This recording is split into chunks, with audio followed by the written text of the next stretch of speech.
In a competition setting, I would say one of the most important things is being mobile. Usually you're not going to have a light with you. Right. You're not going to have a light attached to Right. your camera. So unless if that competition setting is already well lit, Right. you have to work within that environment to navigate. And so specifically, you would have a camera, probably something like a 24-70, and then on standby, a 70-200 or 100 to 400 millimeter lens. And when I say those numbers, it's millimeters. You want to probably have a camera cage on your camera just to maybe add a little bit more weight, or where you can have attachments on there. And talk why that's important to add more weight to your camera. Because if you have a lighter camera, you're going to see all of the little jitters that wouldn't look very good on a screen. It's usually when you can tell the difference between an amateur versus a well-seasoned capturer. This is mainly coming towards a video perspective, but the more weight that you add on, the less weird shakiness that you're going to get in the camera itself. And so it's tougher because it's going to weigh more, it'll be more difficult to navigate with, but it's going to make those shots look just a little bit more smooth and cinematic, I guess you could say. Yeah. And I would say, I think we should definitely, another podcast idea. I keep coming up with ideas while I'm sitting here.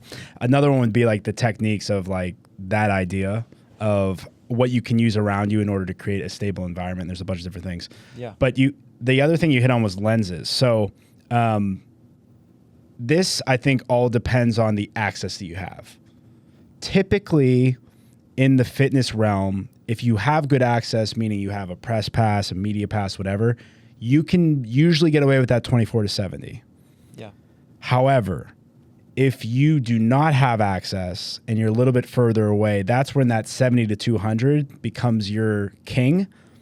And when you have more in the budget, then you can introduce like the 100-400 and you can really be really far away and get that good visual. But I think those are like the three stages. I say and correct me if I'm wrong, I would say if you are strictly doing a competition, 70-200 is probably your best bet.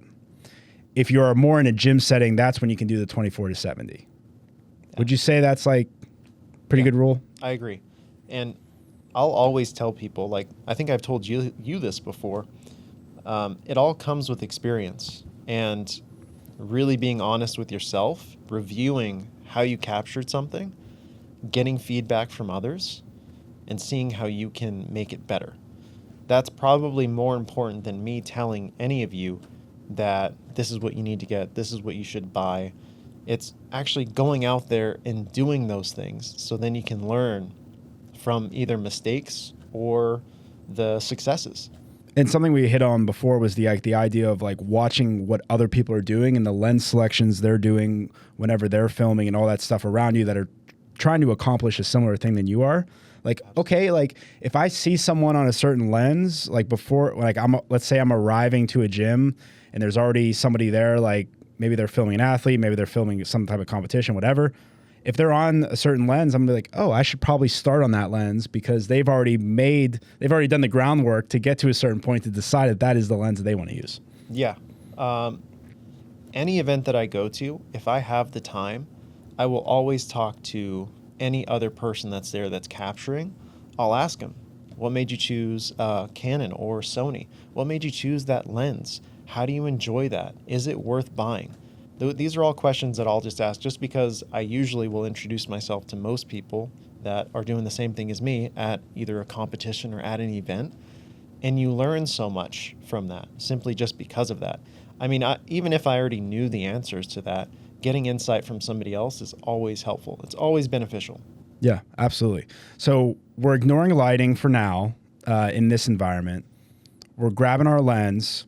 We're grabbing some type of weight to our actual camera body. Again, this is assuming that you already have a camera body. If you don't have a camera body, I would assume that would probably be your first purchase, right? So, if, and kind of go from there. There's a bunch of cameras for every budget. You can make your own decision there. But we're talking strictly about the stuff that comes after the camera body.